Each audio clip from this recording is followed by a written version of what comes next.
This is Xiaomi's brand new Redmi Note 10 Pro, which it has just announced at a global launch along with 3 other Redmi Note 10 phones. In case you're not familiar with the Redmi Note line, it's Xiaomi's budget-friendly champions that have at times outsold even Samsung and Apple globally.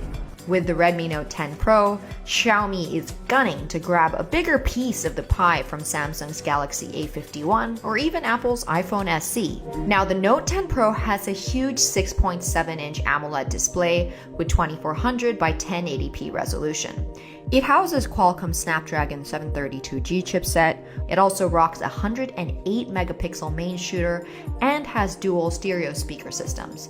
Now, with a peak brightness of 1200 nits, this phone is still visible even in some of the brightest places. But this is a budget phone after all, and Xiaomi has made some sacrifices. The biggest thing missing is 5G, which if you're going to keep your Redmi Note 10 Pro for a few years, you'll want your next phone to have. There's also no telephoto lens. But these are fair omissions in my opinion, considering the Redmi Note Pro starts at $279. By the way, if you're a fan of this lineup, there is a 5G version of the Redmi Note 10 up for grabs.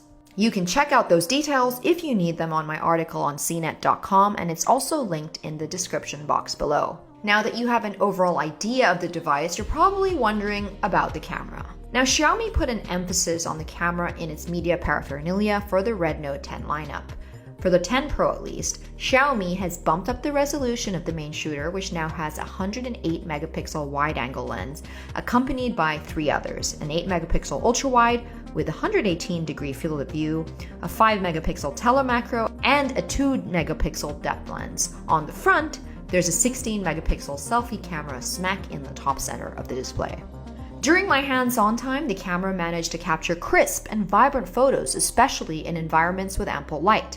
Low-light images were decent too. This was taken with the Redmi Note in my dimly lit living room. Here it is in comparison with the much pricier iPhone 12 Pro Max.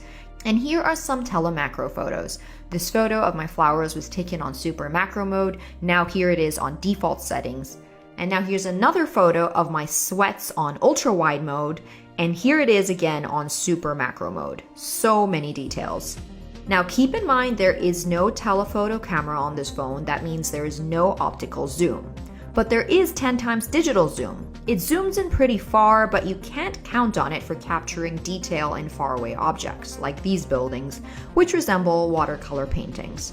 One of the headline features of the Redmi Note 10 Pro is the zippy refresh rate of 120 Hz. That's actually the same speed seen across Samsung's latest Galaxy S21 lineup, including the $1,200 Galaxy S21 Ultra, as well as Xiaomi's own flagship smartphone, the Mi 11.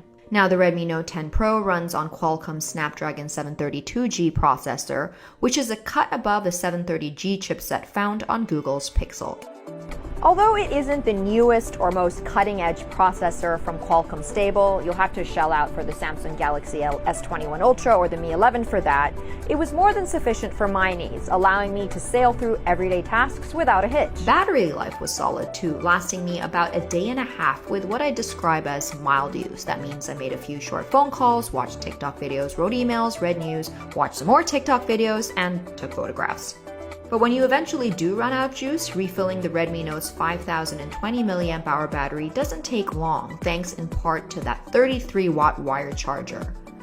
Based on my early tests, I hit a 30% charge in 15 minutes, about 30 minutes or so for a half charge, and slightly over an hour for the battery to be fully revitalized.